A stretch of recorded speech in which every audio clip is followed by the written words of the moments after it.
The crystalline spires of Xenarch Academy pierce through the violet atmosphere of Kepler 442b, their translucent surfaces refracting the binary suns into kaleidoscopic patterns across the courtyard below.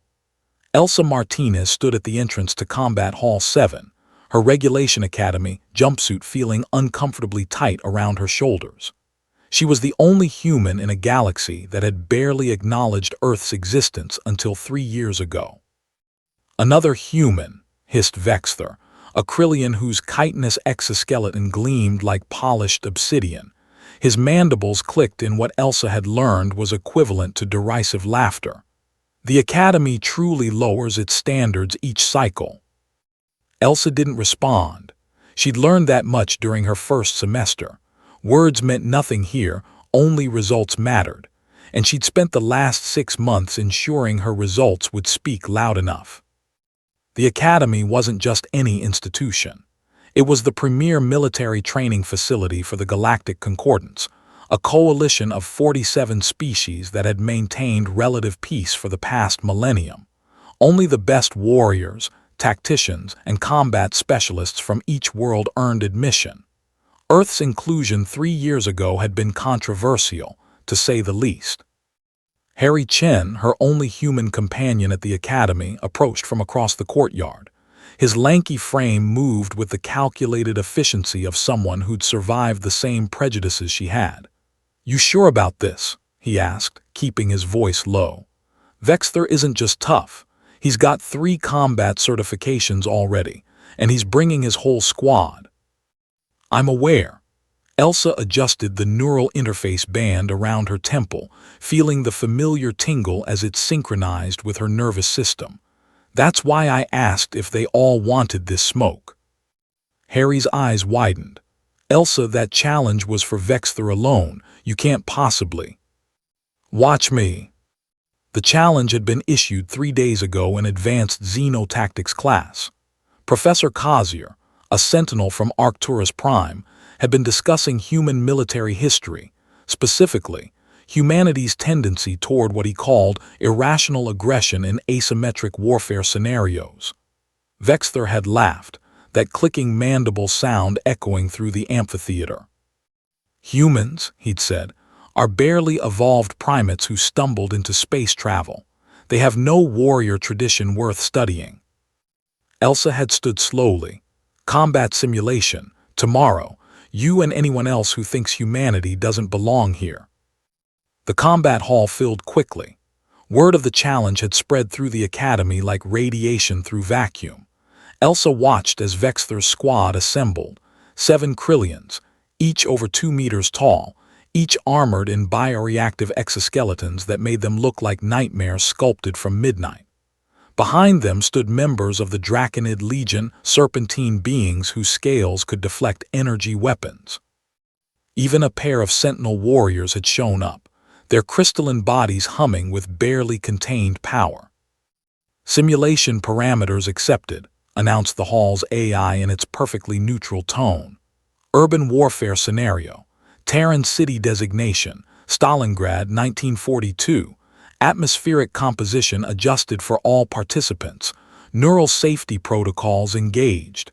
Victory condition, elimination or surrender of opposing force." Elsa stepped into her designated starting zone, feeling the simulation field activate around her.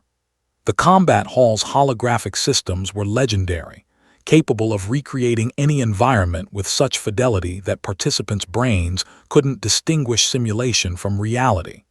The neural interfaces fed sensory data directly into their nervous systems, while their actual bodies remained safely within the field boundaries. The ruins of Stalingrad materialized around her, a frozen hellscape of shattered buildings and snow-covered rubble.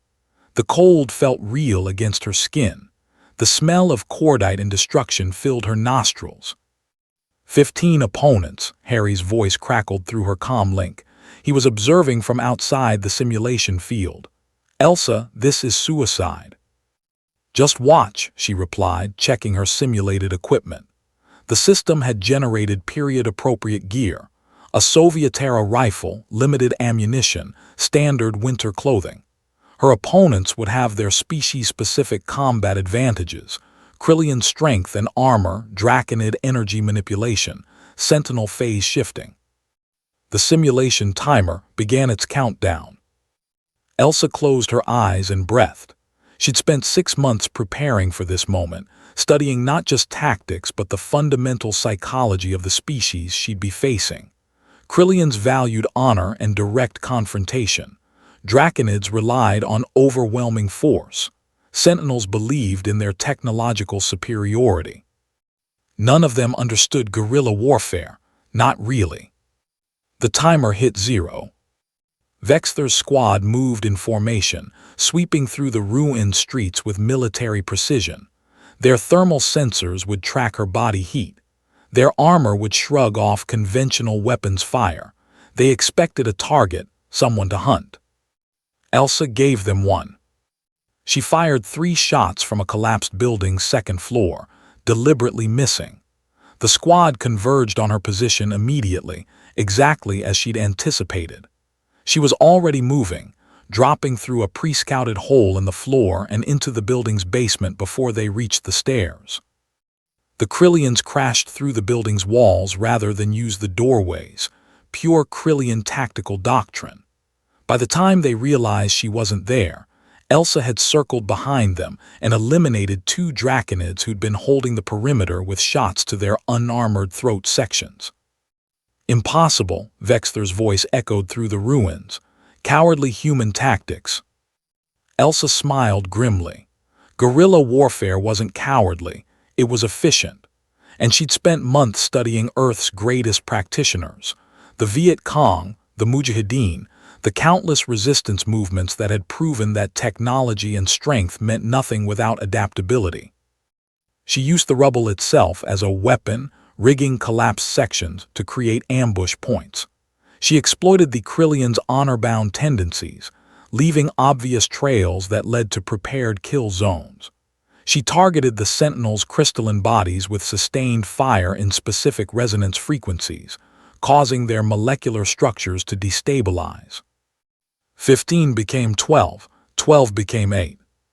"She's picking us apart," one of the Krillians shouted. "Impossible," Vexther repeated, but his voice held uncertainty now. "She's one human with inferior equipment." That was exactly the point Elsa needed to make. She'd learned something during her time at the Academy, something none of the other species seemed to grasp. They'd evolved on worlds where strength meant survival, where might literally made right. Earth had been different. Humanity had clawed its way to the top of its food chain not through claws or venom or armor, but through stubbornness, adaptability, and the absolute refusal to accept defeat. The simulation's urban environment played to every advantage humanity had developed over millennia of warfare. While her opponents relied on their natural abilities, Elsa used psychology, misdirection, and the environment itself as weapons. 8 became 5. Vexther finally understood what was happening. "Regroup," he commanded. "Defensive formation." But defensive formations required open space to be effective. Elsa had been hurting them, using feints and pressure to push them into the most confined, rubble-choked section of the simulation. Here, their size and strength became liabilities. Their armor caught on debris. Their thermal sensors gave false readings from the fires she'd started. She struck from above, from below, from angles they couldn't predict. Each attack eliminated one more opponent before she vanished again into the frozen ruins. 5 became 3, 3 became 1. Vexther stood alone in a shattered courtyard, his bioarmor scorched and cracked. Elsa emerged from the shadows, her simulated rifle trained on his center mass. "Do you yield?" she asked. The Krillian's mandibles clicked, but this time it wasn't laughter, it was something closer to respect. "You fought without honor." "I fought to win," Elsa corrected. "There's a difference.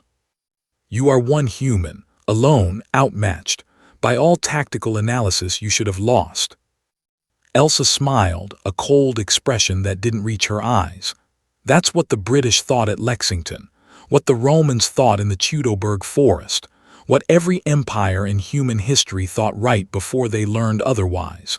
We don't fight fair. We fight to survive. And we're really, really good at it. Vexthor lowered his weapons. I yield. The simulation dissolved, returning them to the combat hall. Silence filled the space, hundreds of alien students staring at Elsa with expressions ranging from shock to newfound respect. Professor Kazier stepped forward, his crystalline features unreadable. Cadet Martinez, that was instructive. Sir, you utilized asymmetric tactics, psychological warfare, and environmental exploitation to defeat a numerically and technologically superior force. This is consistent with human military history. Yes, sir. It is also, the professor continued, exactly the kind of innovative thinking the Concordance needs. Well done, cadet. You've proven that humanity belongs here. Harry was waiting for her outside the combat hall, a wide grin on his face. 15 opponents. You actually did it. Elsa shrugged, feeling the tension finally drain from her shoulders. They wanted to know if humans had a warrior tradition worth studying. I showed them. You showed them that picking a fight with a human is a bad idea, Harry corrected. Same thing. As they walked back toward their dormitory, Elsa noticed something had changed. The usual derisive stares had been replaced by cautious nods of acknowledgement. A pair of Draconid cadets actually stepped aside to let her pass. You know what the best part is? Harry asked. What? Next semester, they're adding human military history to the required curriculum. Professor Kazier just announced it. Apparently, the Concordance has decided we have something to teach after all. Elsa smiled genuinely this time. That was worth more than any simulation victory. Humanity hadn't come to the stars to prove they were the strongest or the fastest or the most technologically advanced. They'd come to prove they belonged, that their particular brand of stubborn, adaptive, creative survival instinct had value. And if anyone doubted that again, well, she'd asked them once if they wanted this smoke. The answer apparently was no.